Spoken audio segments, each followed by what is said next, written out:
கிறிஸ்துக்குள் பிரியமானவர்களே, நம்முடைய பிதாவாகிய கடவுளிடமிருந்தும் ஆண்டவராகிய இயேசு கிறிஸ்துவிடமிருந்தும் அனைவருக்கும் கிருபையும் சமாதானம் உண்டாவதாக. ஆமென். கர்த்தர் மகிமை உலக பண்டிகை பின்வரும் 6ஆம் ஞாயிறு, the 6th Sunday after the Epiphany. இதனாலே கர்த்தருடைய வார்த்தையை தெரிந்து கொள்ளப்பட்ட வேத பகுதி சற்று நேரத்துக்கு முன்பதாக நாம் வாசிக்க எரேமியா தீர்க்கதரிசன புஸ்தகம் 17ஆம் அதிகாரம் வசனங்கள் 5 முதல் 8 வரை உள்ள பகுதியை நாம் தியானிப்போம். ஆண்டவரை நோக்கி நாம் வேண்டுதல் செய்வோம். என் கண்மலையும் என் மீட்பெருமாகிய கர்த்தாவே, என்னுடைய வாய் வார்த்தைகளும் என்னுடைய இறுதியில் தியானம் நம்முடைய சமூகத்தில் எப்பொழுதும் திருதியாக இருக்கிறது. ஆமென். கிறிஸ்துக்குள் பிரியமான விசுவாச குடும்பத்தாரே,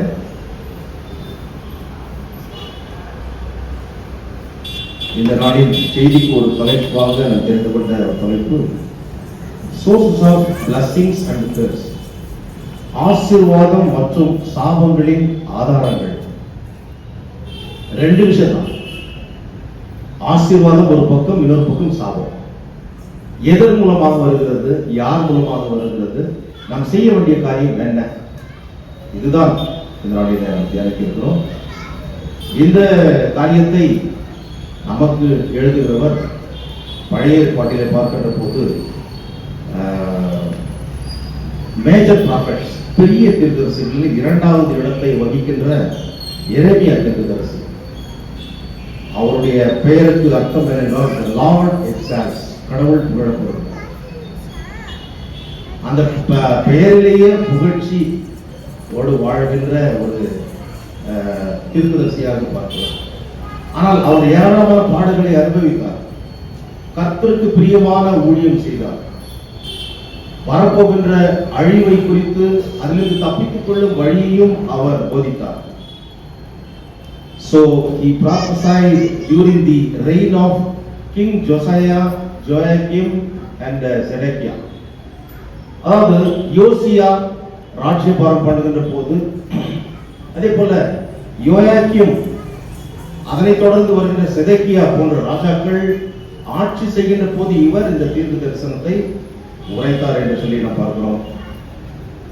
From 627 BC to 587 BC, கிறிஸ்துக்கு முன்பதாக 627 588 வரைக்கும் அந்த காலகட்டத்தில் அவர் கர்த்தருடைய ஊழியத்தை செய்தார். பிரியமானவர்களே, இந்த எரேமியா தீர்க்க தரிசன புஸ்தகம் பல சம்பவங்களை உள்ளடக்கிய கதை போல சொல்லி, இது போல நடந்தது என்று சொல்லி நம்மை வழிநடத்துகின்ற ஒரு தீர்க்க தரிசன புஸ்தகமாக இருக்கிறது. முக்கியமாக இந்த தீர்க்கன் யூதாவை பற்றியும் எருசலேமை பற்றியும் மிக தெளிவாக சொல்றார். அதுதான் இவர் சொன்ன தீர்க்க தரிசனம். யூதா ஒரு பக்கம் பார்க்கப்போது அது பிரிந்து ஒரு நாடாக இருக்கிறது, இன்னொரு பக்கம் இஸ்ரவேல் தனி நாடாக இருக்கிறது. இதுல யூதாவில் இருந்த மக்கள், ராஜாக்கள், அவர்களுக்கு மத்தியில, ஏனென்றால் அந்த யூதா தேசத்துல தான் எருசலேமும் இருக்கிறது. இவர் கர்த்தருக்கு விரோதமாக செல்லுகின்ற காரியத்தை கடவுள் இவருக்கு உணர்த்தி, நீ போய் சொல், அவள் உணரட்டும், அவள் திருந்தட்டும், அவள் தங்களை ஒப்புக் கொடுக்கட்டும், என்னை நம்பி வாழட்டும், மனுஷனை நம்பி வாழக்கூடாது என்று சொல்லி அவர் அனுப்புகிறார். So Jeremiah's prophecy was both destructive and constructive. அவர் சொல்லுகிற போது அதில் ஆக்கப்பூர்வமான காரியம் இருந்தது, அழிவுக்குரிய காரியம். நீ தவறு செய்கிறாய், ஆகவே நீ தொடரும் போது அழிவு ஏற்படும். இல்லை என்றால் கடவுள் உன்னை ஆசீர்வதிப்பார், உன்னை மீட்டெடுப்பார். ஒருவரை தண்டித்தாலும் அவர் தயை பெருத்த கடவுள் மீட்டுக் கொள்வார் என்ற ஒரு காரியம். So it is reproving as well as edifying. அது நமக்கு புத்திமதி சொல்லி அறிவுறுத்துகின்ற ஒரு காரியமாகவும் இருக்கிறது. அது நமக்கு படிப்பினையை ஏற்படுத்துகின்ற ஒரு தீர்க்க தரிசனமாகவும் இருக்கிறது. பிரியமானவர்களே, மிக சிறப்பாக ஊழியம் செய்து எகிப்து தேசத்தில், அதாவது மிஸ்ராயம் என்று சொல்லப்படுகின்ற பழைய ஏற்பாட்டு காலத்தில் பார்க்கின்ற போது எபிரேய வார்த்தையில எகிப்துக்கு மிஸ்ராயம் என்று பெயர். மிஸ்ராயமிலே அவர் மரித்தார். இன்றைக்கு இருக்கிற எகிப்து தேசத்தில் எந்த ஒரு காலகட்டத்தில் இது இந்த தீர்க்க தரிசனம் உரைக்கப்பட்டது என்பதை நாம் முதலாவதாக நாம் அறிந்து கொள்ள வேண்டும். விசேஷமாக யூதாவின் ஆட்சியாளர்கள், அதாவது ராஜா மற்றும் அங்கிருக்கின்ற தலைவர்கள், ஆட்சியாளர்கள், ஆபீசர்ஸ், அவர்கள் எல்லாரும் ஒன்று கூடி, அந்த ராஜா என்ன சொல்றாரு அது கேட்டுதான், அவர்கள் எல்லாரும் எகிப்தோடு கூட்டுறவு வைத்துக் கொண்டு, so they made a secret alliance with Egypt and they wanted to fight against Babylon. Babylon என்ன இன்றைய பெயர் எது என்றால், இன்றைக்கு இருக்கிற ஈராக் தேசம் தான் அன்றைக்கு பாபிலோன் என்று அழைக்கப்பட்டது. ஆனால் அன்றைக்கு ஒரு பெரிய சாம்ராஜ்யமாக இருந்தது. அந்த பாபிலோன் ராஜா உலகத்தை பிடிக்க வேண்டும் என்று ஒரு எண்ணத்தோடு அவர் வாழ்ந்தார். பக்கத்தில் இருக்கிற சின்ன சின்ன நாடுகளை அவர்கள் முற்றுகையிட ஆரம்பிக்கின்ற போது இங்கே இவர்களை எப்படியாவது வீழ்த்தி, அதாவது தோற்கடிக்க வேண்டும் என்ற எண்ணம் யூதாவுக்கு ஏற்பட்டது. சின்ன நாடு. ஆனால் இவர்கள் பக்கத்தில் இருக்கிற எகிப்தை நம்பினார்கள், எகிப்து ராஜாவை நம்பினார்கள், அங்க இருக்கிற ஆட்சியாளரை நம்பினார்கள். ஓ, எகிப்து, even Egypt is also very powerful nation. So அவரோடு கூட அந்த அலையன்ஸ் கூட்டணி நாம் வைத்துக் கொள்கின்ற போது பாபிலோனை வீழ்த்தி விட முடியும், அந்த இடத்தை நாம் பிடித்துக் கொள்ளலாம் என்ற எண்ணம் கூட இவர்களுக்கு ஏற்படும். மனுஷிகமான நம்பிக்கை, அதைத்தான் இங்கே நாம் பார்க்கிறோம். 5ஆம் வசனத்துல மனுஷன் மேல் நம்பிக்கை வைத்து மாம்சமானதை தன் புயபலமாக்கி கொண்டு கர்த்தரை விட்டு விலகுகிற இருதயம் உள்ள மனுஷன் சபிக்கப்பட்டவன் என்று கர்த்தர் சொல்கிறார். இவர்கள் அந்த ராஜாவை, எகிப்து ராஜாவை நம்பினார்கள், அங்க இருக்கிற அதிகாரிகளை நம்பினார்கள், ஆட்சியாளர்களை நம்பினார்கள். ஆனால் பிரியமானவர்களே, இந்த காரியம் கடவுளுக்கு பிரியமில்லாத ஒரு காரியம்.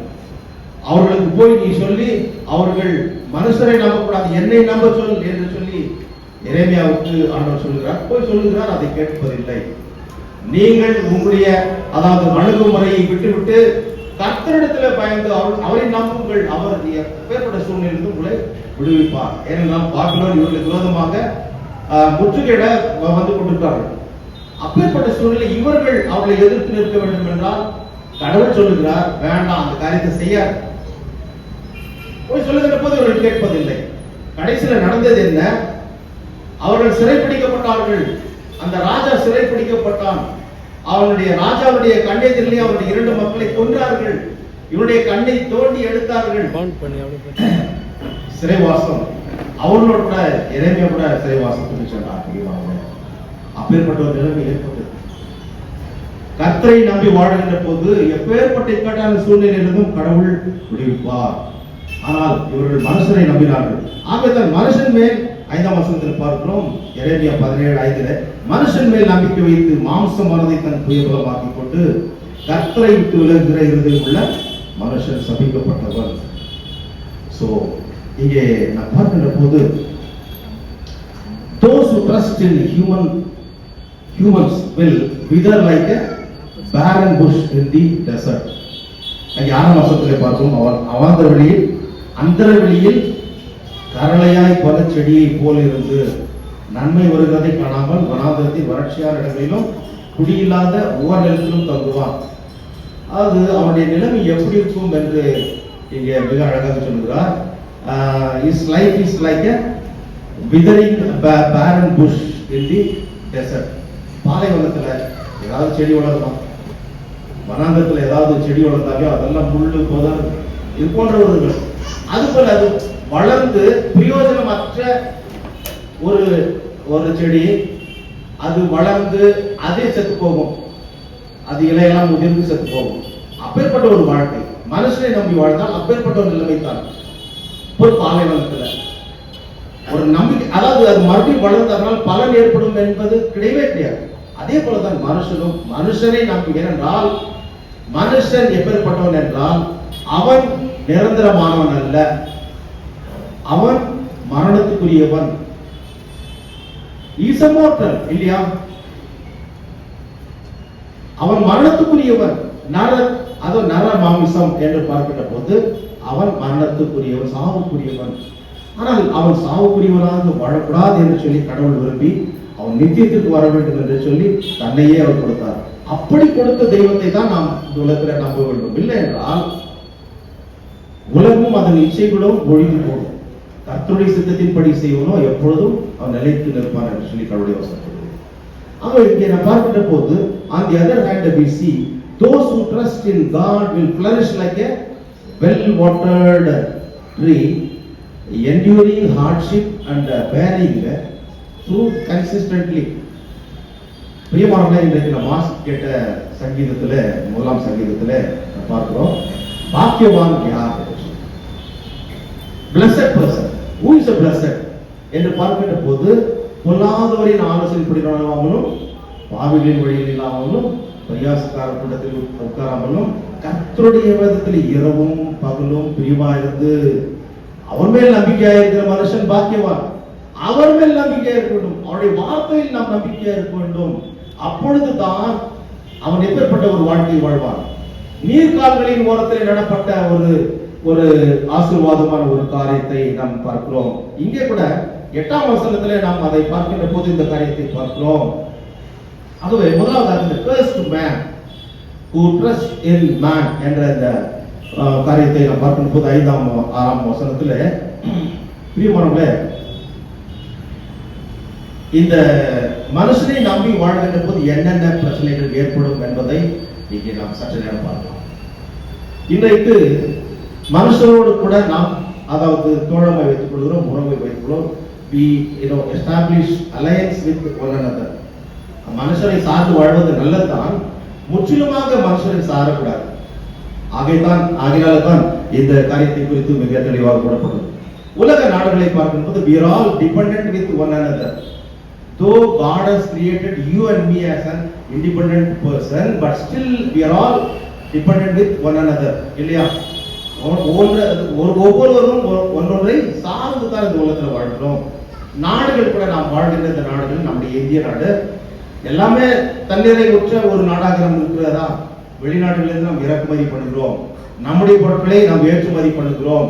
we have a tie up with other countries. இல்லைங்களா? in today's contemporary world, countries regularly form alliances, they sign treaties. ஒப்பந்தங்களை அவர்கள் கையெழுத்திடுகிறார்கள். நான் கோதுமை ஏற்றுமதி பண்றேன், நீ எனக்கு காபி அனுப்பு, இது போன்ற பரிமாற்றங்கள். ஸோ அந்த ஒப்பந்தம் என்பது அலையன்ஸ், மனுஷரை நம்பி போடுகின்ற அந்த ஒப்பந்தங்கள். அதே போல cooperation of trade, commerce and military services. இந்த எல்லா காரியங்களும் ஏன் சொல்லப்படுகிறது என்றால், பிரியமானவர்களே, நாம் நம்மை மாத்திரம் நம்பி வாழ முடியாது, மற்றவர்களும் நம்பி வாழ வேண்டும் என்று சொல்லி நம்பி வாழலாம். இந்த போன்ற உறவுகளை நாம் வைத்துக் கொள்ளலாம். ஆனால் அவர்களால் தான் நாம் வாழ்கிறோம் என்று நினைக்கக்கூடாது. இந்த உறவுகளை அதாவது மேம்படுத்திக் கொள்வதும் தாறுமாறாக்கிக் கொள்வதும் நமக்கு கருத்தில் தான் இருக்கும். எவ்வளவு பேர் இந்த அலையன்ஸ் அப்படியே தக்க வச்சுக்கிறாங்க கிடையாது. நிறைய கண்ட்ரிகள் அதை அதாவது they breach all the alliance they enter into with other countries. அவர்களுக்கு அவருடைய விருப்பம். அதே போல இந்த பொலிட்டிக்கல் பார்ட்டிஸ் பார்க்கணும் இல்லையா? யாராவது தனியா போட்டிடுன்னு சொல்லி சொன்னோம்னா கடைசி வரைக்கும் அவங்க அதாவது ஆட்சிக்கு வர முடியாது. அதாவது ஒரு பார்ட்டி ஆரம்பிக்கிறாங்க. அவர்கள் மக்களோடு பழக வேண்டும், மக்களுக்காக பல நன்மையான காரியங்களை செய்த பிறகு அதன் பிறகு அவருடைய கொள்கை கோட்பாடுகளை எல்லாம் சொல்லி அதாவது சீஃப் மினிஸ்டராவோ இல்லை பிரைம் மினிஸ்டராவோட முயற்சிக்கலாம். ஆனால் அப்படி இல்லாத நான் தனியாகவே நின்று ஜெயிப்பேன் என்று சொல்லி சிலர் செய்கிறார்கள். அதை நம்ம பார்க்கல டிவியில். ஆனால் சிலர் கூட்டணி வைத்து main political parties they invite other parties to have alliance with one another. அரசியல்ல கூட்டணி இருந்து அந்த ஒரு ஸ்ட்ரென்த் காட்டுது.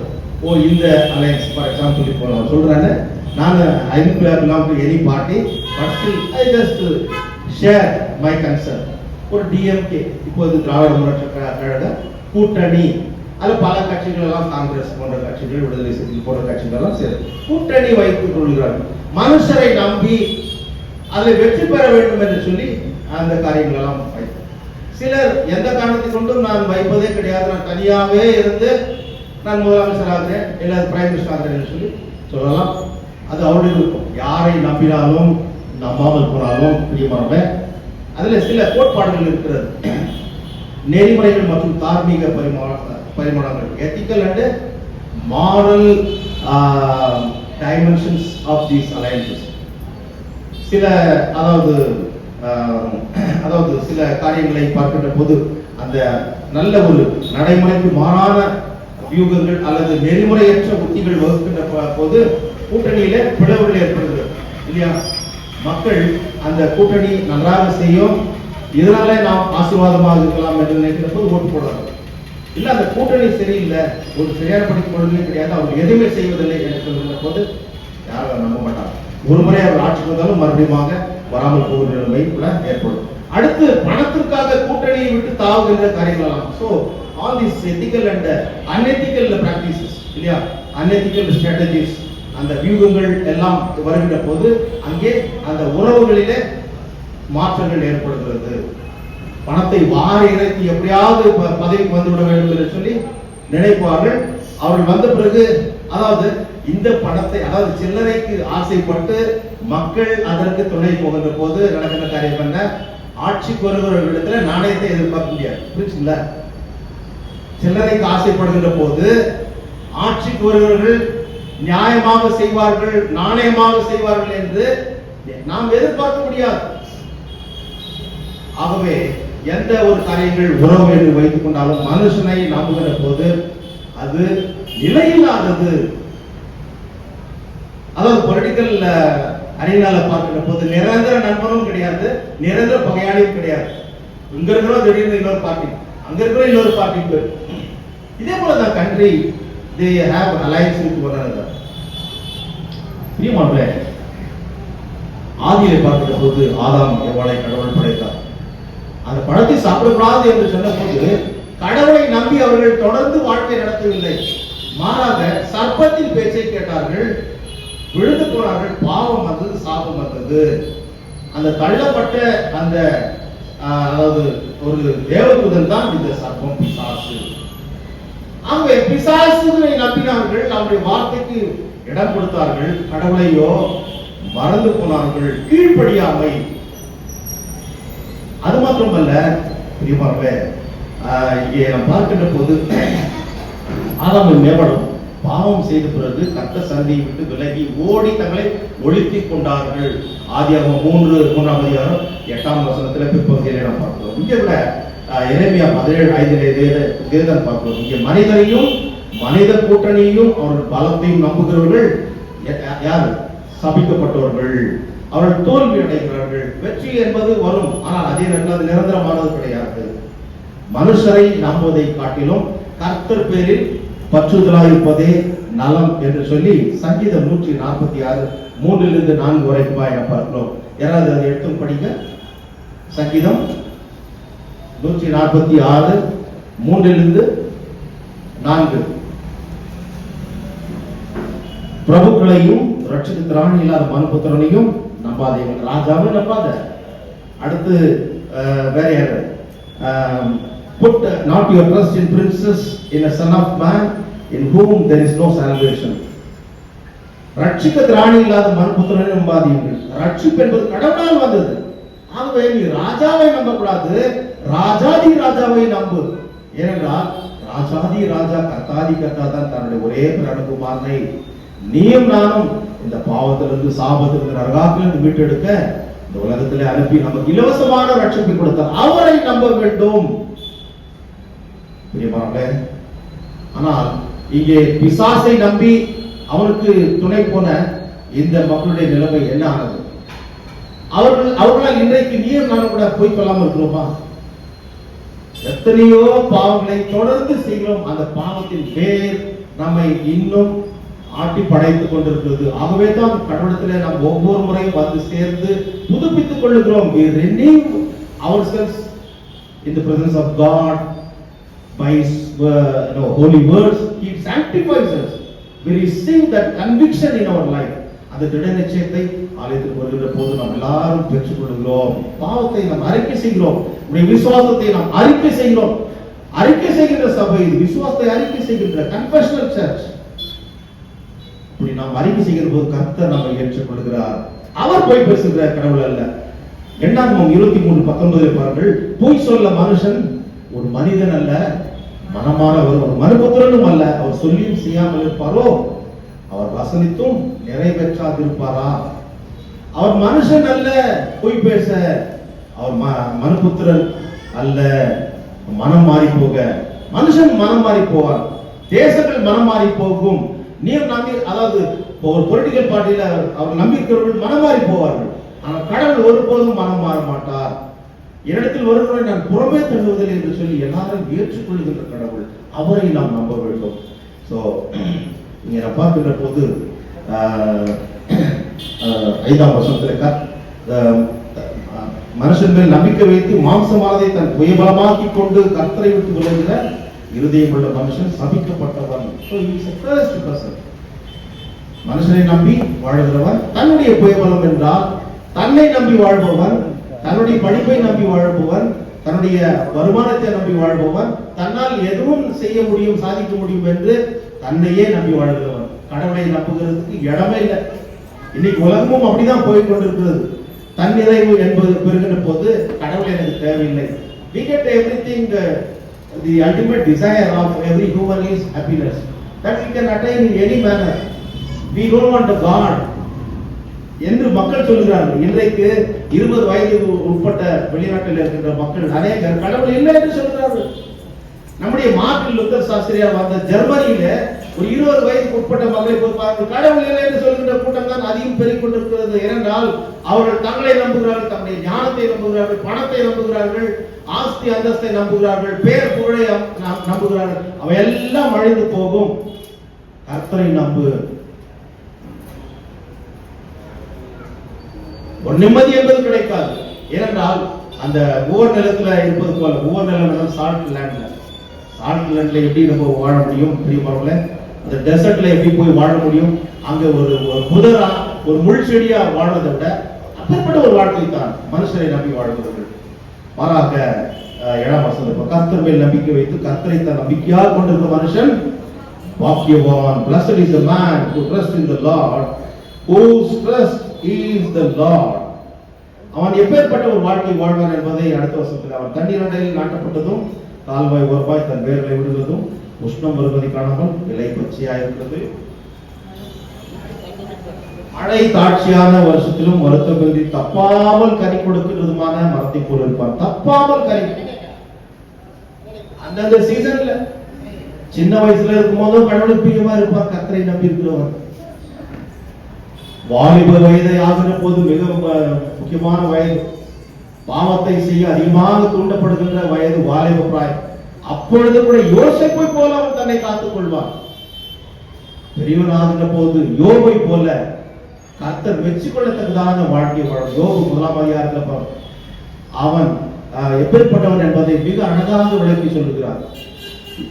தேசத்தில் இருந்த அந்த மனுஷன் உத்தமனும் சன்மார்க்கனும் கர்த்தருக்கு பயந்து பொல்லாப்புக்கு விலகிற மனுஷன், அவனை பற்றி கடவுள் சத்தியத்தை பண்ணுகிறார். அப்பேற்பட்ட ஒரு வாழ்க்கை. அதனால அந்த தன் காலத்திலே கனி கொடுக்கின்ற ஒரு வாழ்க்கை கடவுளை நம்புகிற மனுஷனால் தான் வாழ முடியும். இங்கே நாம் பார்க்கின்ற போது the blessed man who trusts in God, அங்கே நாம் பார்க்கின்ற போது இன்றைக்கு இந்த உலக வாழ்க்கையில இந்த ஒரு ஆசீர்வாதத்தை என்பது கண்கூடாக பார்க்க முடியாதபடிக்கு பல போர்கள் நடைபெற்று கொண்டிருக்கிறது இல்லையா? உலகத்துல போர் எந்தெந்த இடத்துல நடக்கிறது? ரஷ்யா, உக்ரைன் சொந்த மக்களையே அடிக்கின்ற ஒரு காரியம். அதே போல இஸ்ரேல், அங்க இருக்கின்ற மற்ற ஈரானுடைய பிராக்சி நாடுகள் எல்லாம் பெரிய தாக்குதலை நாம் பார்த்தோம். இந்த காலகட்டத்தில் கண்கூடாக பார்த்தோம். கொள்ளை வியாதியை கண்கூடாக நாம் பார்த்தோம். மனுஷருக்கு விரோதமாக எழும்பி போர் நடக்கின்ற பூமி அதிர்ச்சிகள், பயங்கரமான பூமி அதிர்ச்சிகளை பார்த்தோம். இப்பேற்பட்ட காரியங்கள் எல்லாம் நடந்து கொண்டது. ஆகவே உண்மையான ஒரு சந்தோஷத்தை அனுபவிக்க முடியாதபடிக்கு மக்கள் வாழ்ந்து கொண்டிருக்கிறார்கள். பசி, பஞ்சம் இந்த நார்த் ஆப்பிரிக்காவில் பார்க்கின்ற போது அதை அதெல்லாம் கொஞ்சம் பாருங்கள், அதற்காக ஜெபியுங்கள். உங்களுடைய உள்ளத்துல நீங்கள் இந்த காரியங்களுக்காக நீங்கள் அதாவது கர்த்தரிடத்துல நீங்கள் ஜெபிக்க இந்த நாளில் அழைக்கப்படுகிறீர்கள். பல இயற்கையின் அழிவுகள், இயற்கையின் அழிவுகள் வரும்போது என்ன சொல்லுவாங்க? இட் இஸ் நாட் சாக்ட் என்று சொல்லி லீகலா சொல்லும்போது அது கடவுளுடைய செயல் என்று சொல்லி, அந்த செயல் இன்றைக்கு இயற்கை ஏற்படுது. இவ்வளவு சூடு ஏற்படுதுன்னா குளோபல் வார்மிங் யாரால ஏற்படுதுன்னா மனுஷனால ஏற்படுகிறது. மரத்தை வெட்டக்கூடாதுன்னா மரத்தை வெட்டிடுவாங்க. சரியானபடி மழை இல்லை. இதுக்கெல்லாம் யார் காரணம்? மனுஷர்கள் தான்.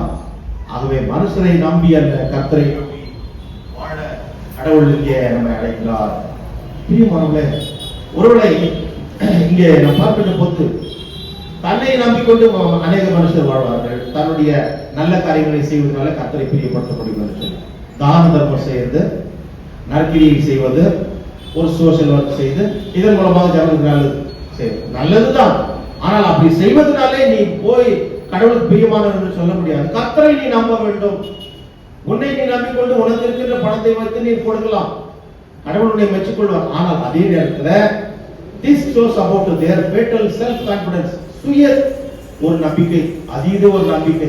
என்னால நான் இதெல்லாம் செய்து அதனால நான் பரலோகத்துக்கு போக முடியும்னா முடியவே முடியாது. கர்த்தரை நம்பினால்தான். மனுஷன் உலகம் முழுவதையும் ஆதாயப்படுத்திக் கொண்டாலும் தன்னுடைய ஆத்மாவை நஷ்டப்படுத்தினால் அவனுக்கு லாபம் என்ன? கர்த்தர் இல்லாத இருதயம் அது கண்டிப்பா பரலோகத்துக்கு போவதற்கு வாய்ப்பு கிடையாது. ஆத்மா மிக முக்கியமானது. இது அவருடைய சுய விருப்பத்தினால் உண்டாக்கிக் கொள்கின்ற ஒரு விதியாக இருக்கிறது. பிரியமானவர்களே, பல தோல்விகளை, மனுஷனுடைய தோல்விகளை நாம் பார்க்கிறோம். History shows man's repeated failures, yet he continues in self confidence. தோல்வி என்பது வந்தாலும் கூட அநேகர் மனித வாழ்க்கையிலே நினைப்பதுண்டு அவர்கள் அதிக காலம் வாழலாம் என்று சொல்லி. மனிதன் நினைப்பதுண்டு வாழ்வு நினைப்பும் என்று, இல்லையா? இறைவன் நினைப்பதுண்டு பாவ மனிதன் என்று. அதாவது நெப்போலியனை பாருங்கள், கிரேட் அலெக்சாண்டர் பெரிய உலகத்தை பிடிக்க வேண்டும் என்று நினைத்தார்கள். சின்ன வயசுல 32 வயசுல போட்டார். அதிக வருஷத்தை பார்க்கவும் முடியல. பிரியமானவர்களே, அதே போல பெரிய பெரிய அதாவது சர்வாதிகளை இந்த உலகம் கண்டிருக்கிறது. நாம் 19ஆம் நூற்றாண்டு 20ஆம் நூற்றாண்டிலே பார்க்கிறோம். முதல் உலகப் போர், இரண்டாவது உலகப் போர் எதனால் வந்தது? மனுஷனுடைய அந்த ஆணவம், அகம்பாவம், இருமாப்பினால. ஹிட்லர் 60 லட்சம் மக்களை கொன்று போட்டார். இந்த மனுஷன் நம்ப முடியுமா? அழிக்கிறதுக்காக பிசாசுடன் அழிக்க வந்தான். கடவுள் நமக்கு வாழ்வு கொடுக்கும், அதுல பூரண வாழ்வு நாம் பெறவும் கடவுள் நம்ம இந்த உலகத்துல அதாவது வாழ வைக்க வந்தார். ஆகவே பிரியமானவர்களே, இந்த உலகத்துல கர்த்தரை நம்பி பிரியமான வாழ்க்கை வாழ விரும்புவர்கள் அவரை நம்பி வாழ்வார்கள். சங்கீதம் 146:5 பார்க்கணும். யாக்கோபின் தேவனை தன் துணையாக கொண்டிருந்து தன் தேவனாகிய கர்த்தர் மேல் நம்பிக்கை வைக்கிற மனுஷன் பாக்கியவான். அவர் மேல் நம்பிக்கை வைக்க வேண்டும், அவரையே சார்ந்து வாழ வேண்டும். வாழ்ந்தாலும் வீழ்ந்தாலும் அவர்தான் என்று சொல்லி நாம் வாழ வேண்டும். அப்பேற்பட்டவன் அவரை நம்பி வாழ்கின்ற மனுஷனா இருப்பான், அவருடைய வார்த்தையை நம்பி வாழ்கின்ற மனுஷனா இருப்பான். எப்பேற்பட்ட சோதனை வேதனை வந்தாலும் தாங்கிக் கொள்ளுகின்ற, எதையும் தாங்குகின்ற இதயம் படைத்தவனாய் வாழணும். அதைத்தான் பவுல் மனநம்பியத்தோடு வாழ்கிறேன். நான் பசியோடு இருந்தேன், நிர்வாணமா இருந்தேன், உபத்திரவப்பட்டேன், அழிக்கப்பட்டேன், ஆசீர்வதிக்கப்பட்டேன். எல்லா சூழ்நிலையிலும் நான் வாழ கற்றுக்கொண்டேன். கர்த்தருக்கு பிரியமாய் அவர் தான் எனக்கு என்று சொல்லி வாழ ஒப்பு கொடுத்தேன். ஆம் பிரியமானவர்களே, அதாவது கவிஞர்கள் சொல்லுகின்ற போது வாழ்க்கையான பிரச்சனை நிறைய இருக்கும். அதுல வாழ்க்கை என்பது போராட்டம் நிறைந்தது. 2 தீமோத்தேயு 4:7 பாருங்க. அந்த போராட்டம் நல்ல போராட்டமாக போராடி நம்முடைய ஓட்டத்தை ஓடி முடித்து விசுவாசத்தை காத்துக் கொள்ள வேண்டும். அதுதான் நம்பிக்கை. ஐயோ பிரச்சனை வந்துச்சு, இந்த மனுஷனை நம்புறேன், அவன் கை விட்டுட்டாங்க. மனுஷன் அவன் நம்ப முடியாது, அவன் கை விடுவான், பொய் பேசுவான், அவனிடத்துல இறக்க குணம் பார்க்க முடியாது. அநேக நேரத்தில் அரக்க குணத்தை தான் பார்க்க. ஆனால் இறக்கமுள்ள கடவுள் ஏற்றுக்கொள்ளும். அவனை நம்பி வாழ்கின்ற போது நாம் ஒருவேளை ஒன்றுமே இல்லாமல் இருந்தாலும் கூட எல்லாம் இருக்கின்ற ஒரு நிம்மதியை கடவுள் நமக்கு கொடுப்பார். ஆகவே பிரியமானவர்களே, ஆல்பர்ட் ஐன்ஸ்டீன் என்ற ஒரு பெரிய சிறந்த விஞ்ஞானி, இல்லையா? He is the father of relativity theory. அவர் சொல்லுகின்ற போது, try not to become a man of success, but try to become a man of values. வெற்றியோடு கூடிய வாழ்க்கை வாழ வேண்டும் என்று நினைத்து வாழ விரும்புவதை காட்டிலும் உலகில் அனைவரும் போற்றத்தக்க மதிப்பு மிக்கவனாக வாழ முயற்சி செய். எல்லாரும் போற்றத்தக்க ஒரு வாழ்க்கை இருந்தாலும் மறைந்தாலும் பேர் சொல்ல வேண்டும், இவர் போல யார் என்று ஊர் சொல்ல வேண்டும் என்று சொல்லி ரொம்ப எளிய முறையில கவிஞர்கள் எழுதுவார்கள். இருந்தாலும் சரி மறைந்தாலும் சரி இவர் பேர்பட்டவர் என்று சொல்லி பேர் எடுக்க வேண்டும். உலக வரலாற்றில் மாத்திரமல்ல, சரித்திரத்தில் அல்ல, கடவுள் வெற்றி கொள்ளத்தக்கதாக யோபுவை அவர் புகழ்ந்தது போல அவரை சார்ந்து வாழ வேண்டும். ஆபிரகாம் எப்படி வாழ்ந்தார், அந்த விசுவாசத்தை சார்ந்து நாம் வாழ வேண்டும். மோசே போல அவரையே பின்பற்றி ஒரு நல்ல வழிகாட்டியாக வாழ வேண்டும். தாவீதை போல ராஜாவுக்கு அடிபணிகின்ற ஒரு சாதாரண ஒரு ஆட்டுக்குட்டியாக நாமும் வாழ வேண்டும். அதுதான் நம்பிக்கை. யோசேப்பை போல பாவம் வருகிற போது அந்த இடத்தை விட்டு ஓடி போகின்ற யோசேப்பு போல நாம் வாழ வேண்டும். பவுலை போல எல்லா சூழ்நிலையிலும் அனரபியமாய் வாழ கற்றுக்கொள்கின்ற மக்களாக இன்றைக்கு நம்முடைய வாழ்க்கை எப்படி இருக்கிறது? நம் மனுஷரை நம்பி சோர போகிறோமா, அல்ல கர்த்தரை நம்பி வாழ்ந்து கொண்டிருக்கிறோமா? கர்த்தரை நம்பி வாழ்கிற போது நித்திய வாழ்வு நமக்கு நிச்சயம். அவர்கள் இந்த வார்த்தையை கேட்டு அருமையான திருச்சபை விசுவாசிகளே, திருச்சபை ஸ்தாபித்த நாளிலே மனுஷரை நம்பாமல் கர்த்தரை நம்பி அவருக்கு ஏற்ற சாட்சியை மறந்து ஜீவிக்க கடவுள் அனுகிரகம் செய்வார். அவன் லாபத்துக்கு தெய்வீக சமாதானம் நம்முடைய இதயங்களையும் சிந்தனைகளையும் கிறிஸ்து இயேசுவால் அவரை பலப்படுத்திக் கொள்ள போறாங்க. ஆமாம்.